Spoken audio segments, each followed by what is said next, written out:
नमस्कार। मध्य प्रदेश शिक्षक भर्ती वर्ग 3 में चयनित सभी शिक्षक साथियों का स्वागत है हमारे यूट्यूब चैनल एएस अकेडमी में। साथियों, आज हम इस वीडियो में एक बहुत ही महत्वपूर्ण बात करेंगे और एक बात जरूर ध्यान रखिएगा, इस वीडियो को अंत तक देखना, क्योंकि 11 जनवरी की जो सुनवाई थी उसकी सारी बातें मैं आपको इस वीडियो में बताऊंगा जो बिल्कुल स्पष्ट और सटीक होंगी। और यह वीडियो देखने के बाद आपके मन में शायद कोई सवाल नहीं रहे, क्योंकि आप YouTube पर बहुत सारी वीडियो देख रहे होंगे जहां पर आपको तरह तरह की भ्रामक जानकारियां मिल रही हैं और सुप्रीम कोर्ट की जो सुनवाई है उसको तोड़ मरोड़ के बहुत सारे ऐसे आका लोग हैं जो बता रहे हैं और उनको ऐसे लग रहा है कि हम ही सुप्रीम कोर्ट है, हम ही डिसीजन दे देंगे और हम बीएड को बाहर कर देंगे, लेकिन ऐसा इम्पॉसिबल है।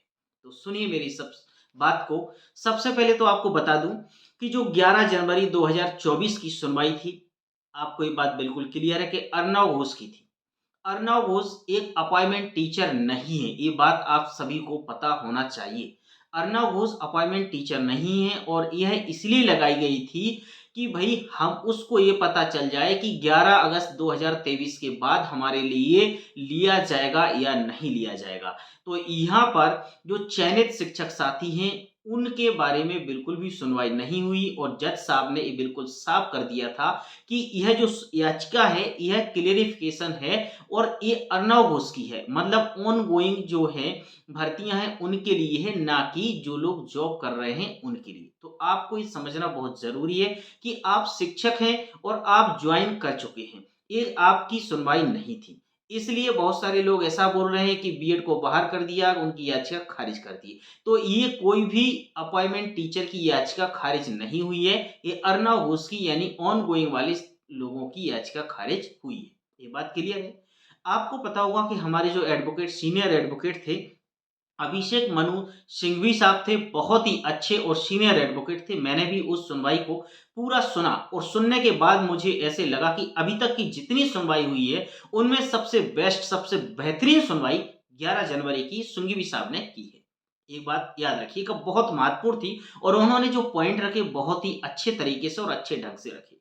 उन्होंने ये बात बिल्कुल क्लियर कही है कि सर आपको पता होगा कि जो बीएड वाले शिक्षक हैं वो 2018 से नहीं लगे, वो 2010 से लगे हुए हैं और बहुत सारे ऐसे लोग हैं कि जिनकी रोजी-रोटी यही है। अब उनके पास कोई दूसरा ऑप्शन नहीं है, आप भी समझ रहे हैं। क्योंकि दोस्त ऐसा है कि 2010 के बाद लाखों परिवार बिखर जाएँगे और कहाँ जाएँगे बीएड वाले? तो उन्होंने बात बिल्कुल स्पष्ट कर दी कि हम इस पर किसी भी प्रकार का डिसीजन नहीं दे सकते हैं, इस पर आपकी याचिका नहीं लगी है। यदि आपको इस पर सुनवाई करनी है तो आपको एप्लीकेशन लगाइए और तब हम जो जॉइंट टीचर हैं, अपॉइंटमेंट टीचर हैं, उन पर सुनवाई करेंगे। ये बात आपको क्लियर होना चाहिए, आपको डाउट होना नहीं चाहिए। लोग आपको तरह-तरह से बता रहे हैं, समझा रहे हैं कि बीएड बाहर हो गया, ऐसा हो गया, वैसा हो गया, कुछ भी नहीं हुआ है। दूसरी बात, आपको एक बात और बता दूं कि उत्तर प्रदेश का जो 69,000 भर्ती वाली गुड्डू सिंह की याचिका है, हमें अपनी सुनवाई उसके साथ करनी है और उसके साथ हम सब लोग सेफ हैं। और अभी भी मध्य प्रदेश हो, छत्तीसगढ़ हो, बिहार हो या आपका पश्चिम बंगाल है, जितने भी राज्य हैं, सभी राज्यों में बीएड का मामला चल रहा है और सभी राज्यों में जो बीएड की भर्ती हुई वो अलग-अलग समय पे हुई है, एक साथ नहीं हुई है। इसलिए सुप्रीम कोर्ट ने भी ये बात बिल्कुल क्लियर कर दी है कि हम इसको अलग-अलग तरीके से सुनेंगे और सभी पर विचार करेंगे।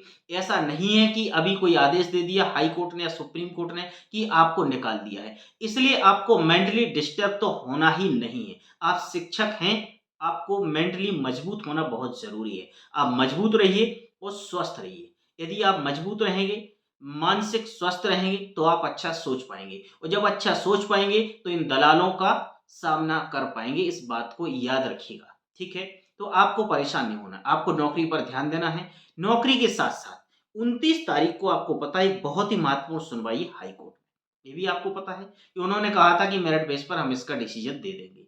अब 29 तारीख को जो फैसला आना है या होगा या नहीं होगा, वो बात की बात है, लेकिन हम सबको चिंता करने की बात नहीं है।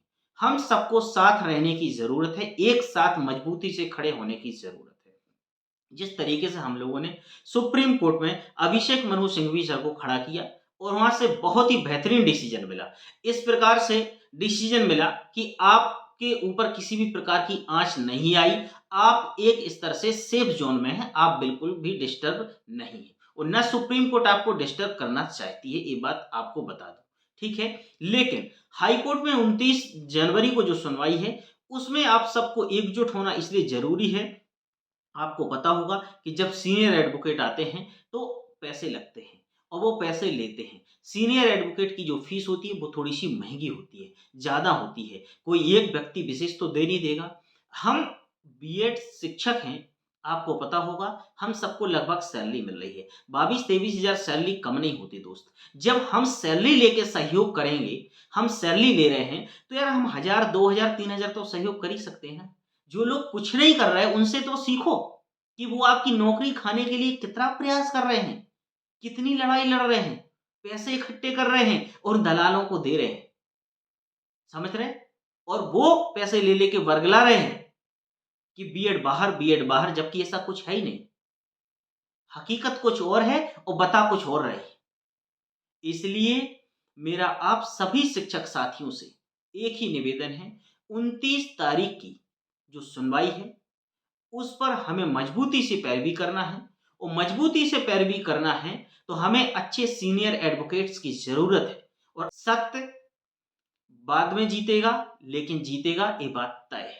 सत्य सत्य होगा, है ना? असत्य की आज तक ना कभी विजय हुई है, ना कभी होगी। विजय होगी तो सत्य की होगी और हम लोग सत्य के साथ खड़े हैं क्योंकि हमारी गलतियाँ यहाँ किसी भी प्रकार की नहीं है। आप सभी शिक्षक साथी हमारी बीएड टीम का सहयोग करें। अखिल भारतीय बीएड संघ के जो हमारे भाई हैं, बिल्सन भाई हैं, उनका कॉन्टैक्ट नंबर मैंने वीडियो के डिस्क्रिप्शन में दे दिया है। आप वहाँ से ले सकते हैं और उनसे डायरेक्ट कॉन्टैक्ट कर सकते हैं। कोई दिक्कत वाली बात नहीं है। हम सब लोग एक हैं, एक साथ हैं, एक साथ रहेंगे। ये जो 11 जनवरी की सुनवाई थी, उसको लेकर आपको किसी को भी मानसिक रूप से परेशान नहीं रहना है। आप लोग स्वतंत्र और अच्छे तरीके से, अच्छे मन से नौकरी करें, ईमानदारी से और लगन से। आप लोग सिर्फ सहयोग करें। टीम का सहयोग करेंगे तो हमारी टीम मजबूत होगी। टीम मजबूत होगी तो हम लोग आगे अच्छे से खड़े हो पाएँगे और पता है जितने मजबूत पिलर होते हैं ना, घर उतना मजबूत बनता है। तो हमारे पास पिलर खड़े करने के लिए साधन है।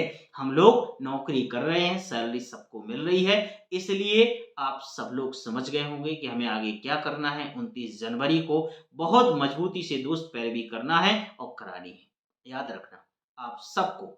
और बिल्कुल भी परेशान ना रहें, सिर्फ साथ रहें, एकजुट रहें। आप एक दिन ज़रूर जीतेंगे, ये मेरा पूरा विश्वास है। आप बिखरे ना रहें, बिखरे रहोगे तो आपको कोई भी तोड़ सकता है, कोई भी बाँट सकता है। यदि आपको बँटना नहीं है, तो फिर आपको एक साथ खड़े होना है और एक साथ खड़े रहोगे तो आपको फ़ायदा मिलेगा। इस वीडियो को देखने के बाद किसी का वीडियो मत देखिए जो आपको परेशान कर रहे हैं। स्वतंत्र रहिए, अच्छे से रहिए, मस्त रहिए, त्योहार मनाइए, माता-पिता के साथ रहिए। नमस्कार, थैंक यू।